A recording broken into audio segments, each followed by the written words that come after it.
बिस्मिल्लाहिर्रहमानिर्रहीम। अच्छा जी, last lecture में हम जो है वो देख रहे थे sum of tensors, product of tensors. तो ये पहले एक एग्जांपल देखेंगे इससे रिलेटेड प्रोडक्ट से, और फिर जो है आगे ट्रांसपोज और ट्रेस वगैरह जो है वो डिस्कस करेंगे।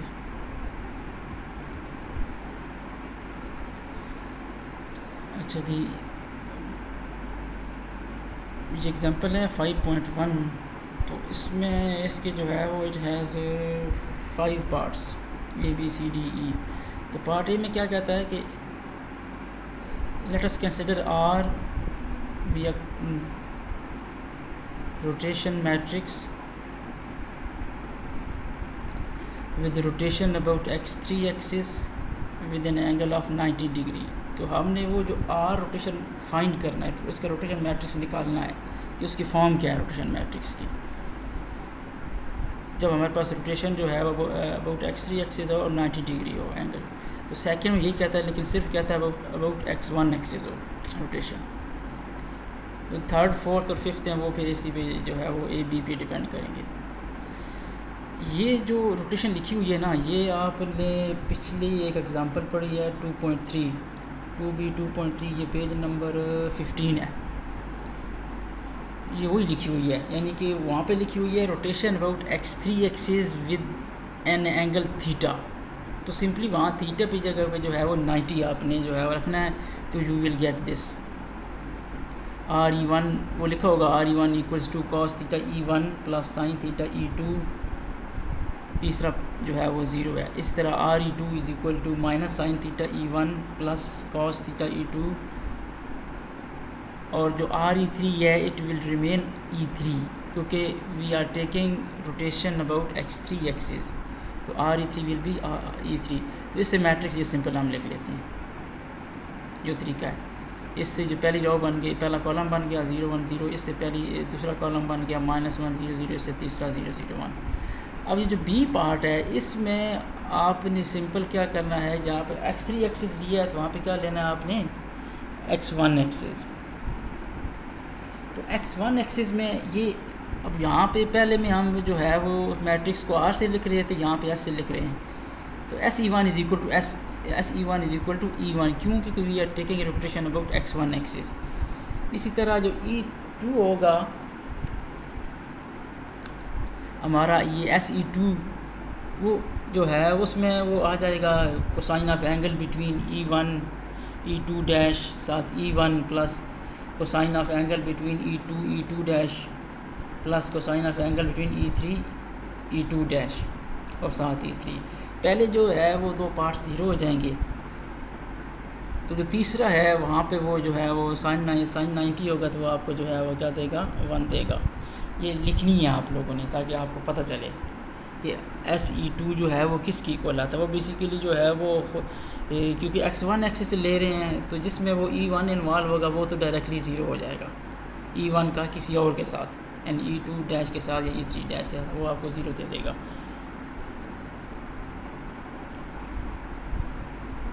क्योंकि अगर पहला देखें SE1 किसकी इक्वल होगा, cosine of angle between E1 and E1 dash, वो तो cos 0 1 हो गया। दोबारा आ जाएगा plus cosine of angle between E1 dash and E2। अब क्योंकि E1 डैश और E1 एक जैसे ही हैं तो इसलिए वो cos 90 आ जाएगा, तो 0 आ जाएगा। क्योंकि हमने रोटेशन अबाउट x3 एक्सिस लिए, तो E1 डैश और E1 जो है वो पैरेलल होंगे।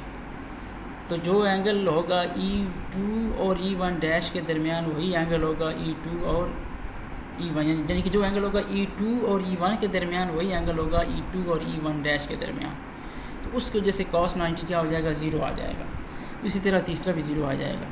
तो जब SE2 की बात करेंगे, SE2 will be equal to, वो भी उसी तरह वो 0 होगा। कोसाइन ऑफ एंगल बिटवीन आ जाएगा E1 एंड E2 डैश, वो भी जो है वो 0 हो जाएगा।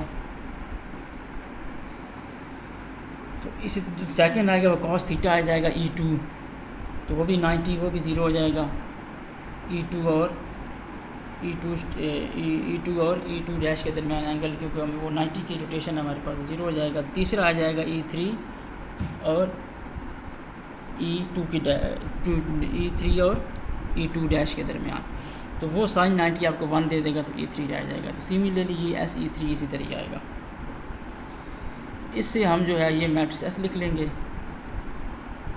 तो C पार्ट में कहता है कि इनका प्रोडक्ट निकालें, लेकिन उसमें ये कहता है, ध्यान से इसमें ये कह रहा है कि मैट्रिक्स निकालें, find the matrix of the tensor, तो ऐसा tensor that corresponds to the rotation A then B, यानी पहले A वाली रोटेशन हो फिर B वाली हो, यानी पहले A वाला एक्ट करेगा फिर B वाला उसके बाद एक्ट करेगा। तो पहले A वाले एक्ट करने से क्या मुराद है कि R जो है वो राइट साइड पे आएगा, R will act on A then S will act on the result, S is acting on RA, तो पहले RA तो फिर जो है S उस पर, तो इसका मतलब रिज़ल्ट क्या आएगा SR, तो SR हमने निकालना है। चौथे में उल्ट कहेगा, पहले S करे फिर R करे, तो RS निकालना है हमने। तो पाँचवें में कहेगा कि इनको बारी बारी एक वेक्टर है उस पर जो है वो एक्ट करवाएं, तो रिज़ल्ट क्या निकलता है। तो SR को R पर निकालें, ये R दिया हुआ है पीछे, तो ये रिज़ल्ट आता है। RS को लगाएं तो ये रिज़ल्ट आता है। मतलब वही ना, ये सेम नहीं है, SR not equals to RS, यानी कि कम जो प्रोडक्ट है वो कम्यूटेटिव लॉ होल्ड नहीं करता, जिस तरह मैट्रिक्स में होता है। तो ट्रेस ऑफ अ टेंसर, तो ट्रेस सिंपल आपको पता है जो है वो, sorry transpose of a tensor, कि टेंसर का ट्रांसपोज हम कैसे निकालते हैं। क्योंकि यहाँ पे हम टेंसर की सिर्फ बात कर रहे हैं, तो it mean that we are talking about second order tensor. तो second order tensor corresponds to a 3/3 matrix. तो सिंपल जो 3/3 मैट्रिक्स का जो ट्रांसपोज होता है वही सेकंड ऑर्डर टेंसर का ट्रांसपोज निकलता है। उसको यहाँ हम जो है वो इस तरीके से डिफ़ाइन करते हैं। इधर the transpose of a tensor T denoted by this, T tensor है, उसके ट्रांसपोज कैसे लिखते हैं, is defined to be a tensor, ये भी एक टेंसर होता है और वो ये जो आइडेंटिटी है ना वो फुलफ़िल करता है। यानी ये जो ट्रांसपोज ऑफ T है, दिस इज़ अ टेंसर, और ये किसका ट्रांसपोज है, T का, लेकिन वो ये आइडेंटिटी फुलफ़िल करेगा। यानी A dot T acting on B will be equal to B dot transpose acting on A। तो फिर हम ये है ये इसका जो है वो ट्रांसपोज होगा, तो इसको उसने पूरा करना है इक्वेशन को। तो ट्रांसपोज जो है ये सेल्फ अ टेंसर होता है, ये शो करना है आपने, ठीक है।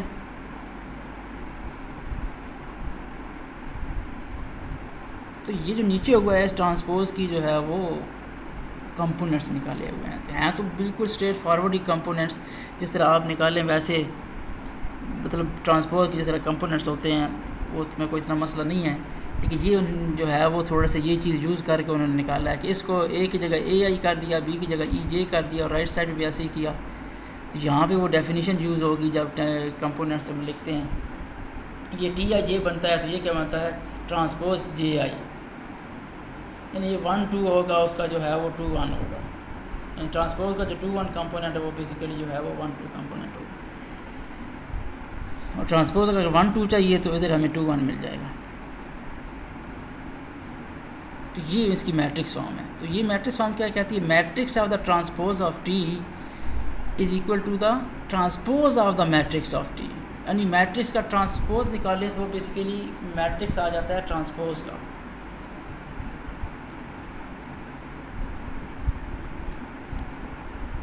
तो ये जो नीचे किया हुआ है उन्होंने शो किया हुआ है, हमें पता ही है कि जो ये यानी कि 2 दफ़ा ट्रांसपोज लें तो वापस वो जो है वो T आ जाता है। तो यहाँ पे ये इक्वेशन उसी 2B6.1 की हेल्प से ये चीज़ पहले लिखी गई है कि वहाँ पे T था ना, उस T को T ट्रांसपोज से रिप्लेस कर दिया दोनों साइड पे, तो ये इक्वेशन आ जाती है, ठीक है। अब उससे उन्होंने ये इक्वेशन लिखी, इसके अंदर एक स्टेप है। तो जो आप क्योंकि बी डॉट जो अगर हम B डॉट, क्योंकि ये जो 2B6.1 है अगेन हम यूज़ करेंगे। एक दफ़ा हमने ये कैसे हासिल की कि उस इक्वेशन में T को सिंपल ट्रांसपोज ऑफ T से रिप्लेस किया तो ये आ गया। अब दोबारा उसी को हमने यूज़ करना है 2B6.1 को। वो 2b6.1 को दोबारा कैसे यूज़ करेंगे कि उसमें हमने देखे ना 2b6.1 में कहा गया है, अगर हम वापस जाएं तो this equation will hold for all vectors A and B. तो अगर ए और बी को हम चेंज भी कर देंगे तब भी ये इक्वेशन होल्ड करेगी। तो इसको चेंज करें तो आपके पास एक नई इक्वेशन आ जाएगी, वो क्या आएगी, B dot T A will be equal to A dot transpose of A. तो उसकी जो राइट साइड है इसकी बेसिकली लेफ़्ट हैंड साइड है, तो वो राइट और लेफ़्ट को हम कंपेयर करेंगे तो ये चीज़ आ जाएगी, B dot T A is equal to B dot this. और ये for all A and B है, for any A and B है, तो ये जो है वो क्या हो जाएगा जी, इसका मतलब ये टी और ये जो आपस में इक्वल है। ये भी आपने शो करना है रिवर्स ऑर्डर में कि ट्रांसपोज लें प्रोडक्ट का तो वो इक्वल टू होता है product of their transposes in reverse order. तो इसको जनरलाइज कर सकते हैं, जितने मर्जी जो है वो आपके पास टेंसर्स हों तो सेम रिज़ल्ट ही होल्ड करेगा।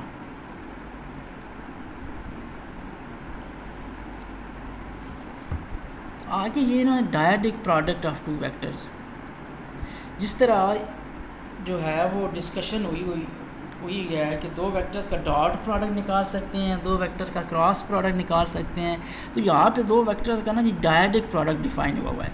जब हम दो वेक्टर्स का डॉट प्रोडक्ट निकालते हैं तो यू हैव अ स्केलर, और जब दो वेक्टर्स का हम क्रॉस निकालते हैं तो वी हैव अ वेक्टर।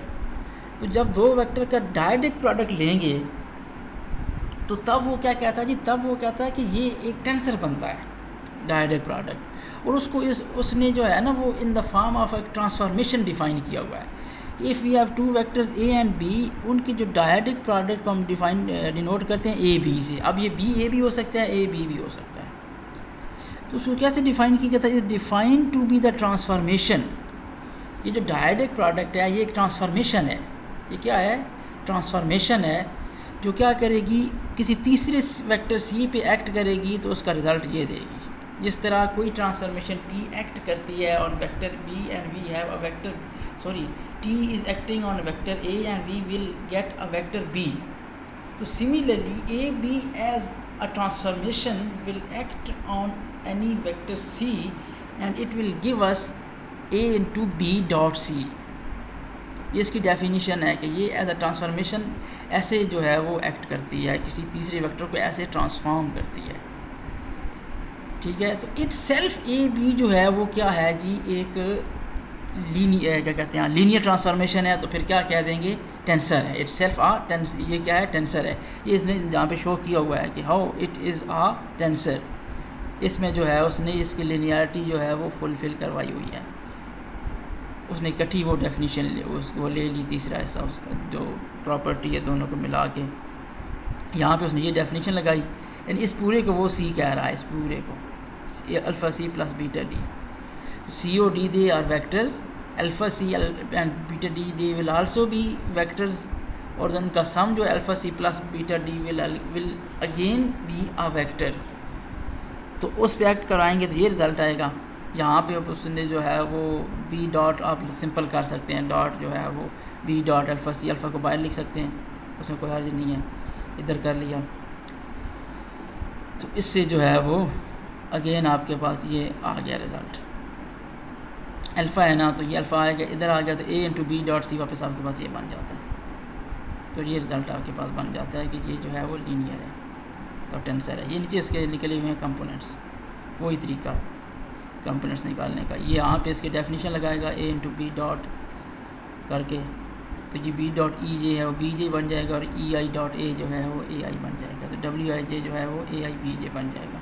तो ये मैट्रिक्स फॉर्म में आप उसको ले सकते हैं, ये ए, ये बी और ये ए बी, यानी यहाँ के जो 9 कंपोनेंट्स हैं W11, W12 यहाँ से आ सकते हैं। तो ये जो है एक नई चीज़ आपने देखी है कि with the help of two vectors we have a tensor. कैसा, डायडिक प्रोडक्ट। जिस तरह with the help of two vectors और ऑपरेट करें, तो अगर हम डॉट प्रोडक्ट लें तो स्केलर, क्रॉस लें तो वेक्टर, इस तरह का डायडिक प्रोडक्ट लें दो वेक्टर का तो we have a tensor, second order tensor.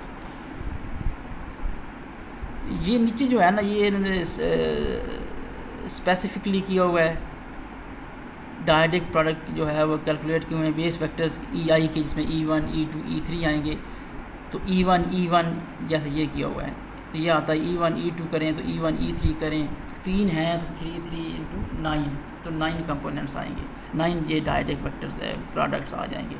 तो जो टेंसर T है उसको के लीनियर कम्बिनेशन में लिखता है, T is equal to T11 E1। ये उसी तरह ही है बिल्कुल कि आपको जो पता है ना सेट ऑफ जो स्पेस होती है 3x3 मैट्रिसेस की, उसकी जो बेसिस में 9 जो है वो क्या कहते हैं मैट्रिसेस होते हैं, वो इसी किस्म के मैट्रिक्स होते हैं। तो हर 3x3 मैट्रिक्स को हम in the linear combination of these elements लिख सकते हैं।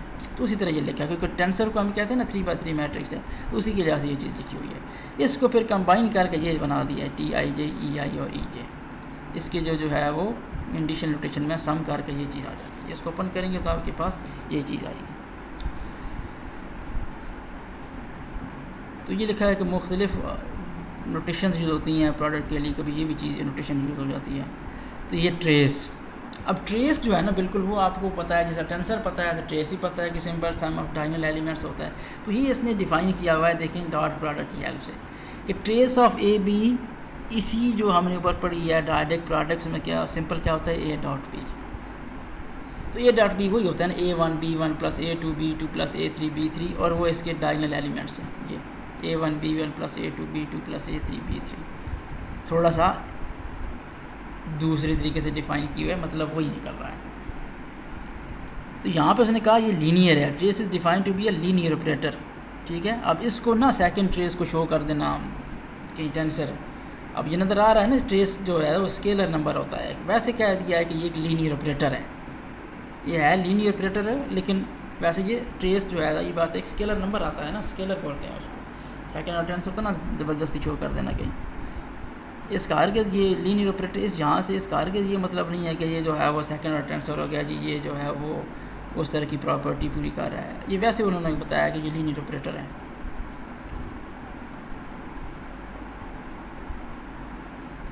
अगर A B का ट्रेस निकालें तो अगर अल्फ़ा उससे मल्टीप्लाई हो जाए तो सिंपल ट्रेस जो रिज़ल्ट आएगा सिंपल वो ट्रेस ऑफ AB से अल्फ़ा मल्टीप्लाई हो जाएगा सिंपल। अगर AB से अल्फ़ा मल्टीप्लाई हो रहा है तो जो ट्रेस ऑफ अल्फ़ा AB आएगा सिंपल अल्फ़ा मल्टीप्लाई हो जाएगा ट्रेस ऑफ AB से, सिंपल ये इधर जो है वो बातें की हुई है। अब इसी 8.1 की हेल्प से उसने किसी भी टेंसर T का ट्रेस जो है वो निकाला है जी। पता तो हमें है ना वो T11 plus T2 plus T33 आएगा, लेकिन उसने बताया कि आएगा कैसे। ये जो उसने डेफिनेशन की है इसको यूज़ करते हुए ट्रेस ऑफ T, ट्रेस और T को हम ये लिख सकते हैं 7.3b की हेल्प से ये लिख सकते हैं। तो ये जो है वो स्केलर है, जैसे यहाँ पे अल्फ़ा है तो वो बाहर आ जाएगा, ट्रेस ऑफ EI EJ आ जाएगा, A की जगह EI और B की जगह EJ, तो EI डॉट EJ, तो EI dot EJ basically delta IJ होता है, तो इसको मिला है तो ये TII होता है, वही लिखा हुआ सम ऑफ डायगोनल एलिमेंट्स। आपने ये चीज़ शो करनी है 8.4 कि ट्रांसपोज का ट्रेस यही जाता है। तो यूज़ कैसे करनी है, आपने पहले ट्रांसपोज को in the linear combination of these E1 E2 इस सारे में लिखना है, तो फिर ही पता चलेगा आपको। ये नीचे एग्जांपल दी हुई है कि जो है वो दो मैट्रिसेस लें, दो टेंसर लें, उनका ट्रेस और बराबर होता है उनके जो है वो यानी कि AB का BA के इक्वल होता है, तो शो किया हुआ है। AB को C कह दिया है तो ये CIJ क्या हो जाएगा, कंपोनेंट्स कैसे लिख सकते हैं AIM BMJ, तो इसका ट्रेस क्या आ जाएगा, ट्रेस ऑफ CI होता है तो IJ इक्वल हो जाएगा तो ये आ जाएगा। तो इस तरह D को करेंगे तो DIJ को ये लिख सकते हैं, ट्रेस ऑफ BA तो ये आ जाएगा। अब यहाँ पे IM डमी है, यहाँ पे भी IM डमी है, तो इनको आकर चेंज कर सकते हैं, M की जगह I कर सकते हैं और I की जगह M कर सकते हैं। ये इसको ये हम ये लिख सकते हैं BIM AMI is equal to BMI AIM, dummy को चेंज कर सकते हैं। तो ये जब चेंज करेंगे तो ये दोनों चीज़ें ये सेम हो जाएंगी 1 और 2 की, तो ट्रेस इक्वल हो जाएगा। ठीक है जी, थैंक यू सो मच।